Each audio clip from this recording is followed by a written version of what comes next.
j'ai une copine à moi qui m'écrit et qui me dit « Mel, j'ai une pote à moi qui parle avec ta personne. » Et je lui dis « Mais c'était quand ?» Elle me dit « Non, non, c'est pas d'actu et tout. C'était le 11 octobre. »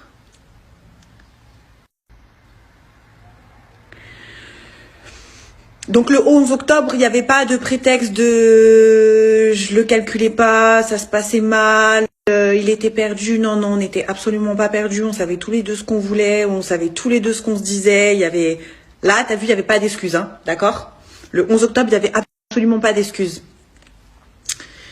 Je lis les conversations, donc déjà je vois les conversations Instagram. Donc au début, c'est comme si la fille parlait toute seule. Donc clairement, on comprend que la personne a supprimé des messages.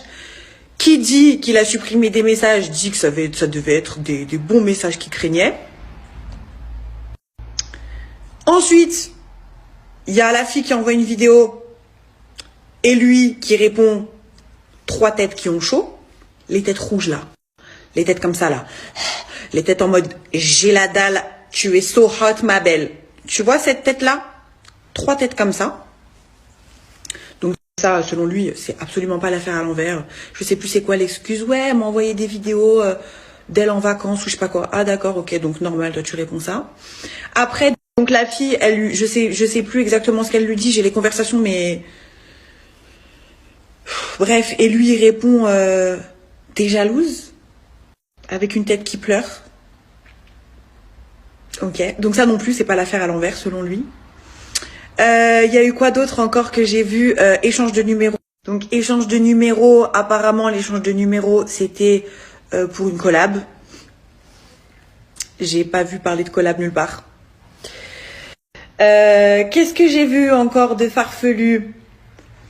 Ah oui, à un moment il dit à la meuf... Dommage, finalement, t'as rencontré que des charros, mais des charros moins beaux que moi. Mais à quel moment tu dis ça à une meuf? Alors que t'es censé être bien avec moi? Le pire que je suis en train de péter un cap, c'est qu'en fait, plus je fais des rapprochements et plus je me dis, attends. Mais même quand il est venu me voir à Lyon, en fait, il a répondu à cette meuf. Et il est encore capable de me dire, mais Mel, tu vois bien qu'il n'y a rien dans les conversations, arrête de faire genre. Mais c'est normal, t'as tout supprimé. Et le pire, c'est là, c'est lui qui fait la gueule actuellement. Et vous savez pourquoi il fait la gueule? Parce que j'ai fait un screen, une capture d'écran d'un message où il me dit, Mel, s'il te plaît, je t'aime, laisse-moi encore une chance. Que j'ai voulu montrer à une personne, que j'ai voulu prouver à une personne, regarde, il me dit qu'il m'aime. Mais il fait de la merde. Donc maintenant, il ose me dire tu as brisé ma confiance. La première fois, c'est pas de ta faute, c'est de ma faute. Parce que je te cala pas. Donc tu me fais passer pour la meuf pas sincère, qui s'en bat les steaks, qui t'a utilisé, qui nanani, qui nanana. T'as la prétention de dire que moi je t'ai utilisé, bref. Je passe outre. Parce que je me dis que c'est vrai, à cette période-là, j'ai exagéré. Mais là, j'apprends des trucs qui se sont passés quand tout se passait bien. Et tu trouves encore le moyen d'inverser la situation et de me reprocher à moi d'avoir fait une capture d'écran où tu marques dessus que tu m'aimes et que tu veux de nouveau une chance.